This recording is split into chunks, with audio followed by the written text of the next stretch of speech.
ये इंटरव्यू आज हमारे लिए बहुत स्पेशल है और शायद सभी लोगों के लिए, और उसका कारण ये है कि ये आपका पहला टेलीविजन इंटरव्यू है। And thank you so much Pranav भाई कि आपने हमें चुना, आज तक को चुना इस इंटरव्यू के लिए। एक तरीके से जो हम इंडिया की बिग पिक्चर की बात करते हैं ना, उसमें अडानी ग्रुप को जिस रूप में हम देख रहे हैं और एक एक करके उस किरदार के अलग अलग पहलुओं की हम बात करेंगे। 2026 में, चूंकि दिसंबर में हमें 2026 में कदम रखते हुए सोच क्या है? Thank you Shweta ji. देखिए 2026 में अगर देखा जाए तो we look at the future with a lot of optimism. जिस तरह we are now moving towards a 5 trillion and in the next 5 to 7 years, $10 trillion economy, I think infrastructure plays a very large role in this whole Indian growth story. और खास करके जब infrastructure की बात करें तो whether it is roads, airports, ports, energy, utilities, urban, sustainable living, these are all very important aspects. And I think अभी जो आने वाला 2026-27 गवर्नमेंट का lot of focus is on this. So we are looking at it with a lot of optimism. पर infrastructure में बहुत ज्यादा businesses हाथ डालते नहीं है, ऐसा क्यों है कि आप लोग ऐसा कर रहे हैं? जहाँ सब लोग नहीं डाल रहे हैं वहाँ हम लोग डाल रहे हैं। बट नहीं, infrastructure is not in that sense a easy business, क्योंकि उसके अंदर क्या है कि बहुत लॉन्ग टर्म जेस्टेशन है। इंफ्रास्ट्रक्चर कोई ऐसा बिजनेस नहीं है कि आज आपने पैसा डाला और आपको 1 साल या 2 साल में रिटर्न्स मिलेंगे। पहले few years you have to pump in the money, look at longer term investment. But see those are also places where there are opportunities, क्योंकि आज की तारीख में if you look at businesses over 25 years, over 50 years, in fact the airports जो हम लोग अभी airports जो डेवलप कर रहे हैं वो आने वाले, we are looking at it over the next 50 years. Electricity, the energy generation business जो हम देख रहे हैं, that we are looking over the next 25-30 years. So if you're looking at the long-term vision, and as you know, our chairman Gautam Bhai, he is always looking at 15, 18, 20 years ahead of time. And और जो India जो हम कहते हैं विकसित भारत 2047 में देखना चाहते हैं, खास करके you know, even from आत्मनिर्भर point of view, this is the sector that one has to look at. वाकई भारत विकसित से विकासशील की तरफ कदम बढ़ा रहा है। उसमें नंबर 1 कि आप क्या किरदार अपना देखते हैं, अपनी भूमिका क्या देखते हैं। दूसरी चीज़ ये कि वर्ल्ड क्लास एसेट्स की बात अगर की जाती है तो उसमें क्या कुछ ऐसे ग्लोबल मॉडल्स हैं जो इंस्पायर करते हैं आपको? इसके मतलब मायने क्या हैं? नहीं श्वेता जी, ऐसा है कि ये सारे बिजनेसेस जो हमारे हैं उसके अंदर आज देर आर ग्लोबल लीडर्स। उदाहरण के लिए अगर हम देखें कि एयरपोर्ट्स है, तो एयरपोर्ट्स के अंदर आप लोग सबने ट्रैवल किया है, कभी आप अबू धाबी या फिर दुबई या कतार या in the old days all the European airports that you would see, those were the standards that one would look at. और आपने अभी देखा है कि लास्ट 5-7 ईयर्स में इंडिया में भी बहुत प्रगति हुई है सब एयरपोर्ट्स में। अब काफ़ी एयरपोर्ट्स आपने इंडिया के देखे जो प्राइवेटाइज हुए हैं, they are looking at global benchmarking which we look at. And of course we also look at, हम लोग ये भी देखते हैं कि हमने लास्ट ईयर कितने पैसेंजर्स, कितने हैप्पी पैसेंजर्स, कितने हैप्पी कस्टमर्स, हमने क्या क्या चेंज किया and how we are changing over a period of time with technology also.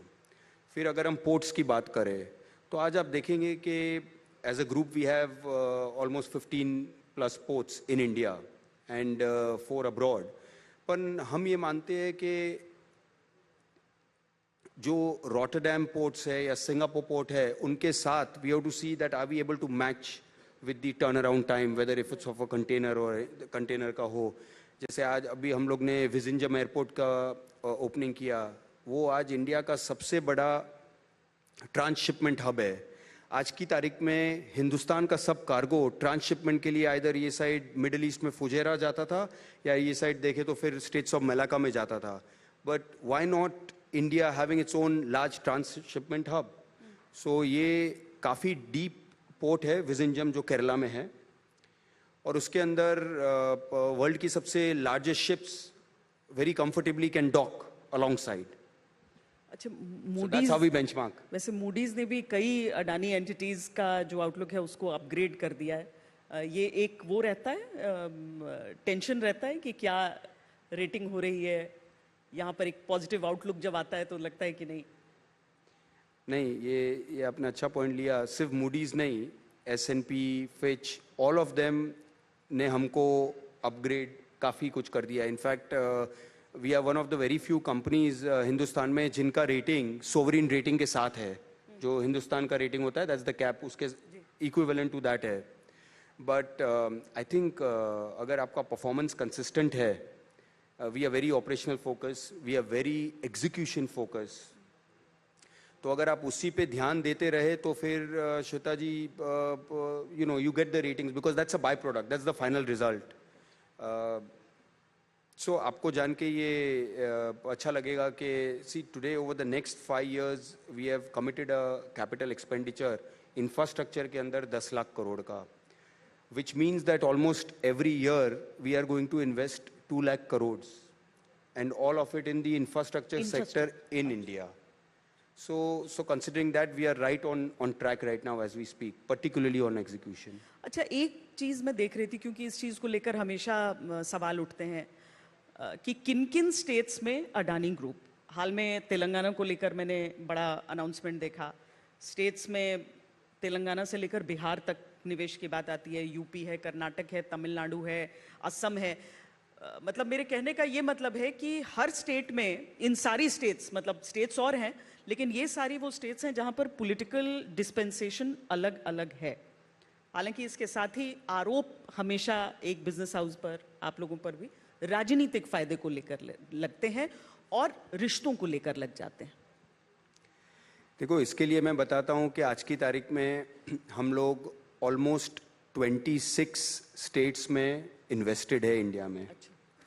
उसके सिवाय हमारी 400 लोकेशंस है where we have investments in some form or the other in the businesses that we have.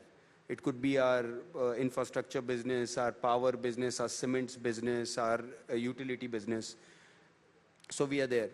हम लोग जब भी आप देखेंगे कि कोई भी स्टेट को जब इन्वेस्टमेंट करना हो, then they have what they call the investors summit. Wherever they are welcoming, and see, अभी एक इंडिया में एक मॉडल तो हो गया है कि each state is competing with the other state. How much investment you are able to bring, because people are asking questions. आज की तारीख में the youth in Bihar will ask the leadership in Bihar, why is the investment not coming into Bihar? To your point. Same way the youth of Kerala will ask the dispensation and the leadership, okay, why isn't investment coming into Kerala? Why do I have to go and work outside? And the same is the case with Assam, or same is the case with West Bengal, where we are invested everywhere. And I'm telling you today, the kind of investment that we have done in Kerala, whether it's the Thiruvananthapuram airport or whether it's the Vizinjam port, very few investors over the last few years have done that kind of investment in Kerala. If you talk about Bihar, I don't know how many private parties are invested as much as we have invested. In fact, we are privileged and honored to get the power plant that we are developing in Peerpanti, in Bhagalpur. So there we are putting up 2400 megawatt, which is जो 20,000 करोड़ का investment है. तो क्या है कि एक development के लिए वहाँ पर इंफ्रास्ट्रक्चर का बहुत ज़रूरत है. और सब जानते हैं कि अगर मुझे स्टेट को डेवलप करना है, the food for the industry, the food is energy, and that investment is coming in. So when the state needs investment, irrespective of the political parties, we go there and we look at that. पर क्या ऐसा होता है कभी आपको लगता है कि जो बिजनेसमैन है वो एक सॉफ्ट टारगेट हो जाता है पॉलिटिकल आरोपों के लिए? देखिए, हम एक डेमोक्रेसी में है, तो अभी डेमोक्रेसी के अंदर अगर आप बोलोगे कि भाई everybody is answerable, everybody is equal, if today anybody is putting any आरोप, कोई अगर आरोप लगा रहा है, तो one has to go through the point of fire. सब ग्रुपों के साथ होता है. So if you are clean and if you are clear, if you are transparent, If you have a model of governance, I don't think then there is any issue in that. तो जब आप कह रहे हो कि soft target कहते हैं, तो मैं ये भी मानता हूँ श्वेता जी कि अगर वो स्टेट को वो चीज़ की ज़रूरत है, अगर वो स्टेट के फ़ायदे के लिए है, तो इट डजेंट मैटर कि भाई वो political parties like you or don't like you. Classic example is what you just said. All the states that you mentioned, they are not the same party, but they want investments. They want people to come into projects for the people of the state. तो ही तो मैं आऊँगा. अब मैं एक ऐसे project के बारे में बात करना चाहती हूँ आपसे जो मुझे लगता है कि इस पूरी दुनिया का सबसे पेचीदा पुनर्वास प्रोजेक्ट कहा जा सकता है, और वो है धारावी. धारावी में आप लोग कैसे इंश्योर कर रहे हैं कि जो वहां के रहने वाले हैं उन सबको सही तरीके से और समय से उनका आवास मिल जाए? नहीं, ये बहुत अच्छा पॉइंट आपने रेज किया. तो ये आपकी बात सही है कि ये पूरे विश्व में, पूरे वर्ल्ड में, it is the largest urban regeneration project. These people are living, ये लोग सिटी में ही रह रहे हैं, in the city of Mumbai, and they are going to be rehabilitated over there. अगर आप थोड़ा हिस्ट्री देखोगे धारावी का, तो आपको तो मालूम है कि 40 साल से उन लोग धारावी को रीडेवलप करने का ट्राई कर रहे थे, and it has not happened. And now successfully the government had a international tender. ये पूरा international tender था, in which the Adani Group was the one who got selected to do this. इसके अंदर जो आपका सवाल है कि how do you look eight rehabilitation, तो हम ये मानते हैं कि ये जो पूरा प्रोजेक्ट है, ये project is, of course the project will do well over a period of time because it's hard core development in the city of Mumbai. But इसके अंदर जो 2 लाख घरें बनाने हैं वहाँ स्लम ओनर्स, 2 लाख? जी बिल्कुल. तो उसके अंदर गवर्नमेंट ने क्या बोला है कि जो लोग वहाँ पर 2000 साल के पहले रहते थे, the domiciles of Dharavi will get it in situ. तो उनको घर वहाँ ही अंदर मिलेगा, और उसके बाद वालों जो है they will get in the Bombay region, but they have to be in the Bombay region. Point number 1. Point number 2, what you were saying that at the end of the day how confident are the people. तो मैं आपको बताऊं कि मैं तो धारावी में अंदर गया हूँ, आई गो रेगुलरली, और जब मैं उन लोग से बात करता हूँ तो I am telling you they are so optimistic now. एक तो अभी सोशल मीडिया से उनको मालूम है कि क्या हो रहा है 2 किलोमीटर दूर, तो दे फील कि if today such opportunities are there in India and in particularly in Bombay, why are we not getting that kind of opportunity. So now change तो होना ही होना है, इसमें कोई दो राय नहीं है. And see, if today all the people are going to get 350 square feet carpet houses, assume करिए कि 30,000 रुपया अप्रॉक्सीमेटली, ज़्यादा ही चल रहा है, बट 30,000 रुपया भाव चल रहा है, तो you are talking about a house worth $1 crore which they are going to get free. Why will they not want change? And everybody wants a life of dignity. Shweta ji, आपको बताऊं कि आप वहाँ पर देखेंगे तो today also there are many areas which are inhuman. नहीं, पर क्या कर रहे हैं सर आप? मतलब वो पहले भी ऐसा हुआ है कि स्लम्स के रीडेवलपमेंट के लिए उनसे घर खाली करवाया गया है, और उसके बाद जब बन गया है तो कहा गया है कि आप आ जाओ, पर लोगों के मन में एक अविश्वास रहता है कि ये घर बनने के बाद हमें देगा ही नहीं, कहीं और बेच देंगे. Very good point, you raised a very good point. I think आप बॉम्बे ठीक से जानते हो. तो उसके अंदर क्या एक ट्रस्ट डेफिसिट है. आज की तारीख में जो भी पहले काफ़ी स्लम डेवलपमेंट जो हुआ है, उसके अंदर दे ट्रांजिट हाउस में मूव करते हैं स्लम ओनर्स को, और काफ़ी टाइम ये हुआ है कि उनको वापस लाते ही नहीं है उनके स्लम्स में, and unfortunately they become so called homeless. तो उनको ये फील होता है कि उससे बेटर तो हम स्लम्स में थे, वही बेटर है.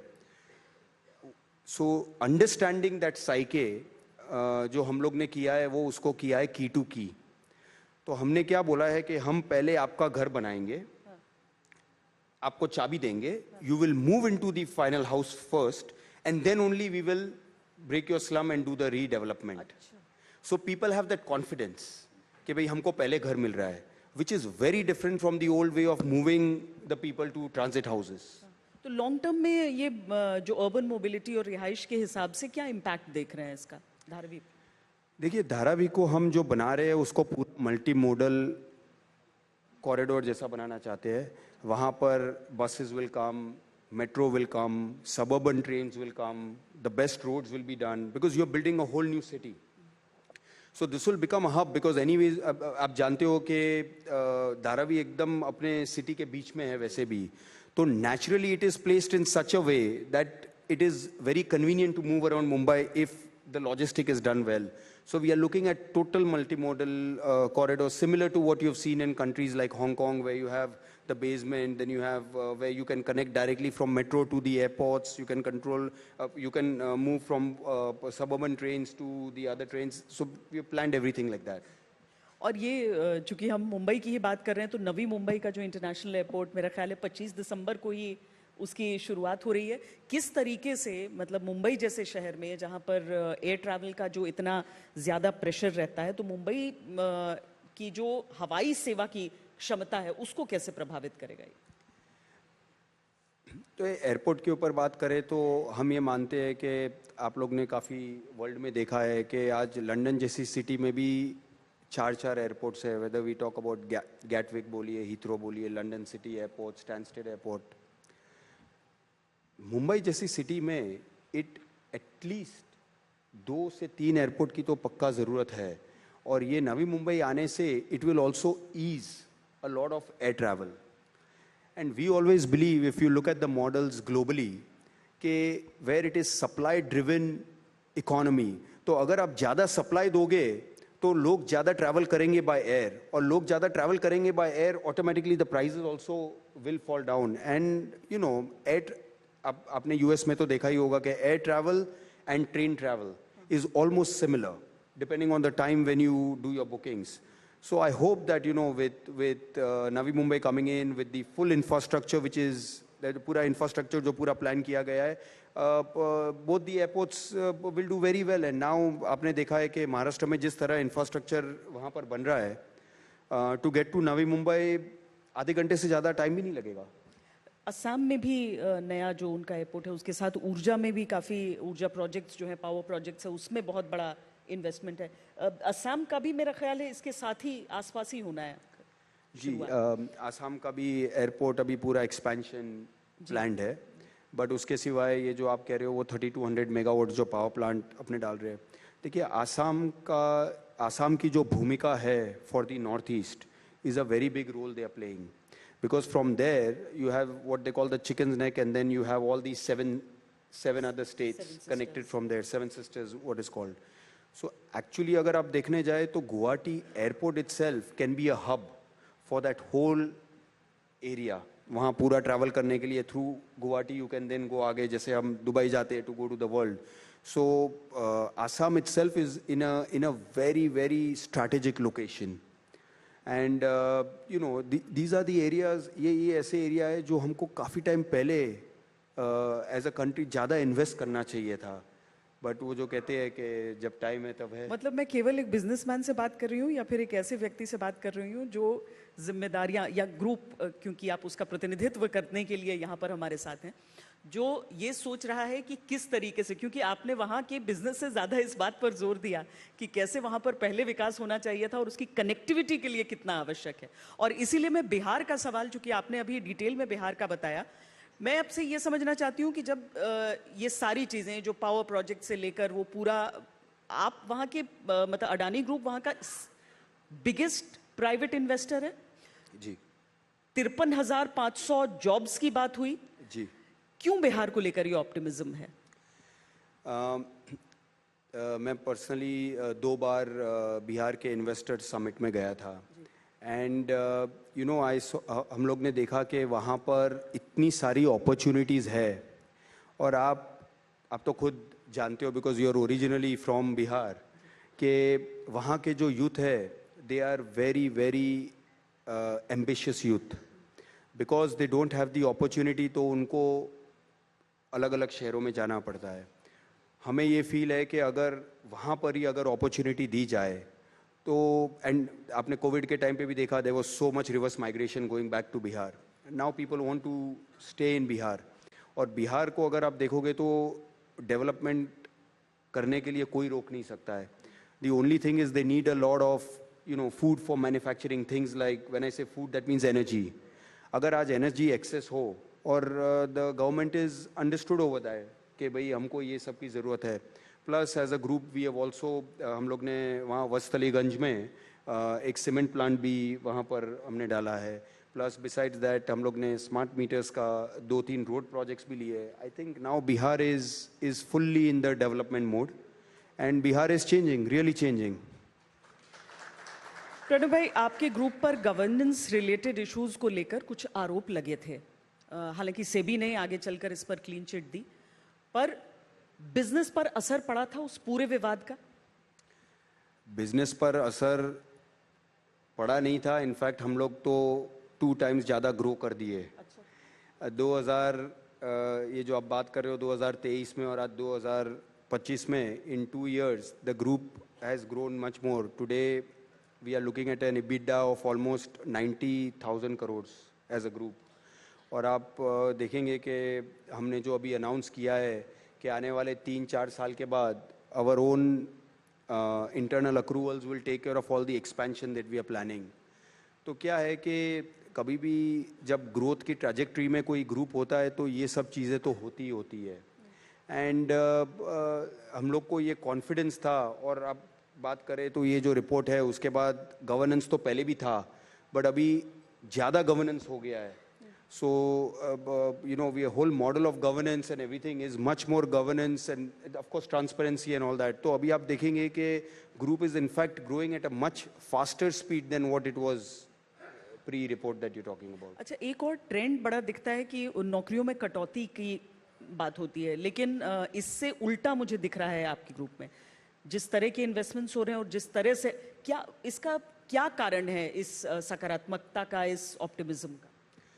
देखिए, हम 2 साल पहले ग्रुप में एम्प्लॉयमेंट था directly and indirectly of almost 55,000 people. आज 2.5 लाख लोगों से ज़्यादा फैमिलीज आर 2.5 लाख लोग से ज़्यादा individuals are working for the group, which we are looking at now going up. तो again it is the opportunity that India is throwing today, the kind of opportunities that our country is providing is so large that anything that you do will require people to come and do it. Of course, we will require a different skilling, we will require a different kind of, training to people, but people will be required. एक बहुत चर्चा चली थी जिस बात को लेकर, और मुझे लगता है ये हर एक व्यक्ति के जीवन को छूती है ये बात, कितने घंटे एक हफ्ते में काम करना चाहिए। कुछ ने 70 कहा, कुछ ने 60 कहा। प्रणव अडानी क्या कहते हैं? देखिए, ऐसा है कि इस पे तो काफ़ी बात हो चुकी है, काफ़ी कंट्रोवर्सी हो चुकी है, तो I will stay away. But हम एक चीज़ मानते हैं कि टू ईच इज़ ओन, जिसको जितने घंटे काम करने हैं वो वन शुड डू। कोई इसके अंदर कोई ऐसा रूल नहीं कर सकते हैं। I can talk about my self, भले मैं 12-14 घंटा ऑफिस में रहता हूँ, लेकिन उसके सिवाय पर डे, बट उसके सिवाय फ़ोन तो चालू हो ही जाता है सुबह से 8 बजे। आजकल ये mobile and people are contacting you, और रात के 12 बजे तक होता है। तो it is impossible to avoid call. So if you call that work, yes, it's work from home, but like I said कि it is to each is own, there is no right wrong और anything. मतलब एक regulation तो रहता है ना सबके मन में कि कितने घंटे और किससे आपकी प्रोडक्टिविटी ज्यादा, पर आप कह रहे हैं 12-14 घंटे प्लस घर पे भी काम, तो यानी 24 घंटे। हम सब यहाँ पर फोन पे तो रहते ही है। नहीं, अलग अलग कारण से सब फोन पर रह सकते हैं, लेकिन मैं आपसे कुछ 1 word आंसर्स चाहती हूँ जी। और मैं 1 word आंसर्स चाहती हूँ आपसे। एक शब्द जो अडानी ग्रुप की पहचान है। Nation building. भारत का अगला बड़ा growth engine. Tier 2, Tier 3 cities जहां हिंदुस्तान रहता है। लीडरशिप का एक प्रिंसिपल जो आप फॉलो करते हैं। Humility in success and courage in crisis.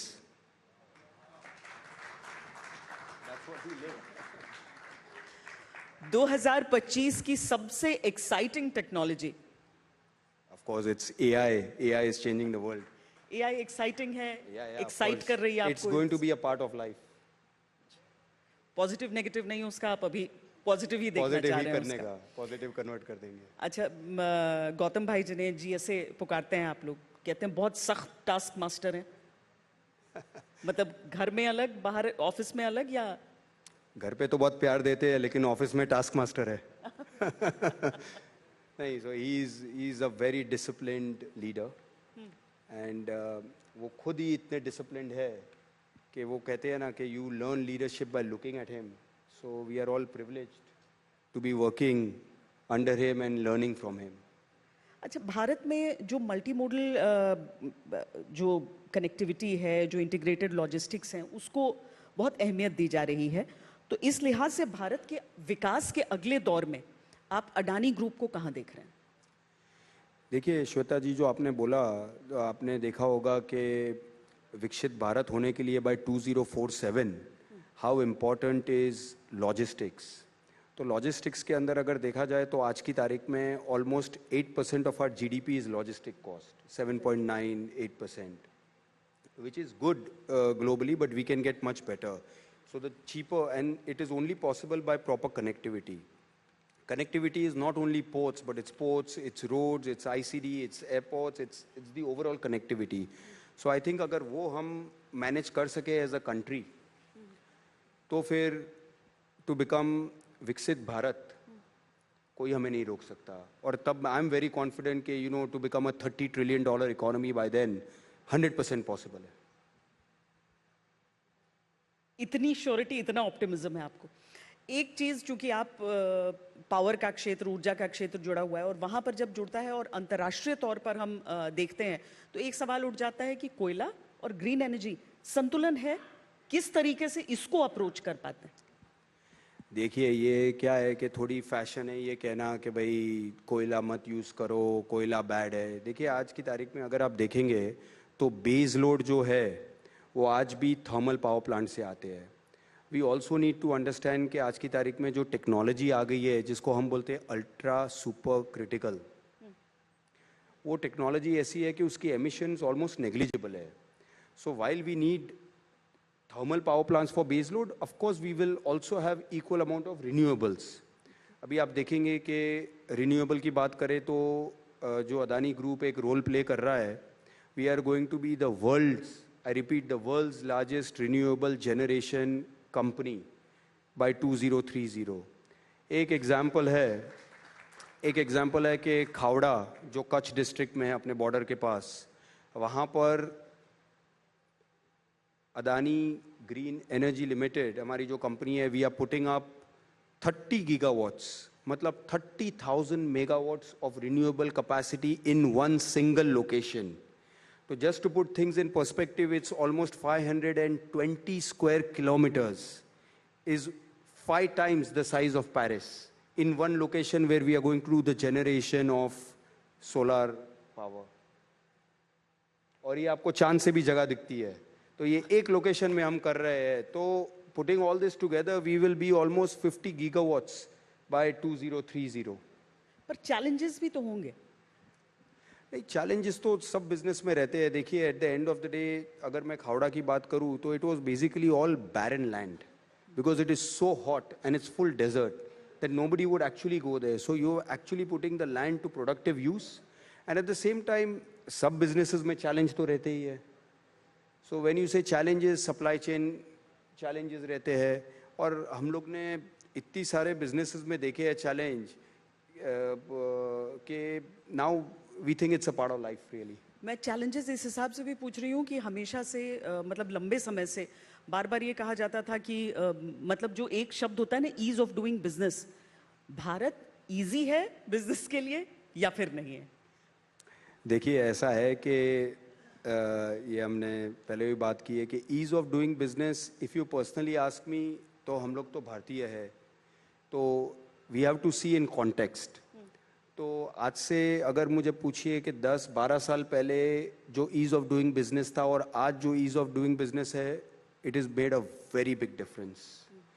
मुझे ऐसा लगता है, मैंने तो लास्ट 20-25 ईयर्स में देखा है कि थिंग्स हैव इम्प्रूव ड्रास्टिकली। अभी काफ़ी चीज़ें ऑनलाइन होगी और ये फ़र्क पड़ा है only because today we have so much digital that everything is transparent.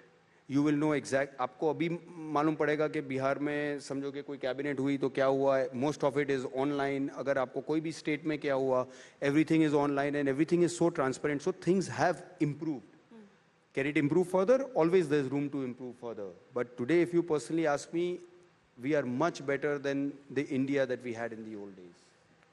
आखिर में एक सवाल मैं आपसे जानना चाहती हूँ, क्योंकि एक फैमिली के तौर पर अगर देखें तो आपको विरासत में नहीं मिला। ये आप लोग एक तरह से कहा जा सकता है कि पहली पीढ़ी रहे जो आप आकर और कुछ एक पॉजिटिव करने की कोशिश कर रहे हैं।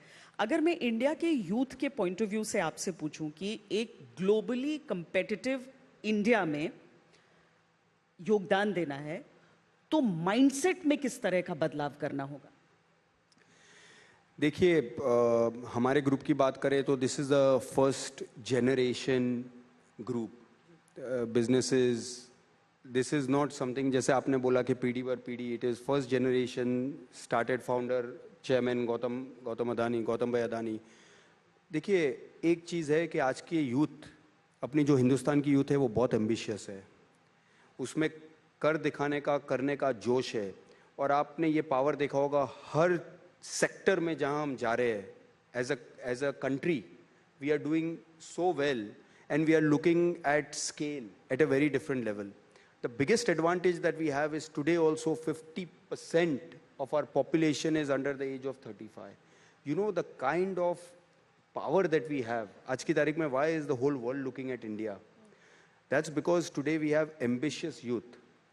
The mindset that we have is we should always have an entrepreneurial mindset to start something. I think that is something, वो कुछ ऐसी चीज़ है जो हमें यूथ में वो जगाना है कि भाई कुछ हमें एंटरप्रेन्योरशिप, कुछ हमें नया करना है, कुछ हमें, because at the end of the day यहाँ अपॉर्चुनिटीज़ तो इमेंस है. अगर कोई मुझे ये बोलता है कि नहीं इंडिया में अपॉर्चुनिटी नहीं है, मुझे बाहर जाना है, तो ये बहुत गलत बात है. मेरे मुताबिक एक्चुअली इंडिया के अंदर ही अपॉर्चुनिटी है. और very soon you will see a lot of, जैसे बोलते हैं ना, reverse migration coming to India. I am very confident about it. It's just a matter of time. Excellent. लेकिन एक लेगेसी अगर आपको सोचना हो, मतलब वो पैसे बढ़ते जाएं, आंकड़ा, फिगर्स, या फिर एक ह्यूमन लेगेसी, और अगर वो है तो क्या है आपके दिमाग में? देखिए, as a family for us what is important is like you rightly said के लेगेसी के हम लोग ने what mark did we make, what difference did we make to the people. लोगों के लाइफ में हमने क्या क्या बर्ताव, how did we progress them, how did we do something for them. ये हमारे लिए बहुत इंपॉर्टेंट है. आप हमारे सभी बिजनेसेस देखेंगे तो all of the business that we are doing is now with a purpose. जैसे अभी हमने धारावी की बात की तो सेटिस्फैक्शन ये मिलता है कि there people will get a life of dignity. लोगों का लाइफ चेंज होगा, लोगों में प्रोग्रेस होगा, उनके फ्यूचर जनरेशन्स को प्रोग्रेस देगा. And see what we look at is now how people will remember us more than anything else, and which is why all the projects that you see are something that our country should be proud of. At the end of the day, we are Indians. We are all have to do something for our country, or you know, this is what we believe we are made to do, and this is our service to the nation. मतलब हम नहीं चाहते थे कि आपके साथ हम आंकड़ों पर बात करें, क्योंकि बहुत सारी बातें मुझे लगता है कि फिर तो बहुत विस्तार हो जाता. लेकिन चाहे वो राजनीति की बात हो, चाहे एक पूरे कैंपेन की बात हो, जो जिसको लेकर आगे एक निर्णय भी आया, सब पर आपने बात की है, सबका आपने जवाब दिया है. बहुत बहुत धन्यवाद. लेकिन जाने से पहले हम आपसे एक गुजारिश करेंगे कि आपका 2026 के लिए क्या एजेंडा है अपने लिए, भारत के लिए, प्लीज हमारे लिए लिख कर जाएं.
है।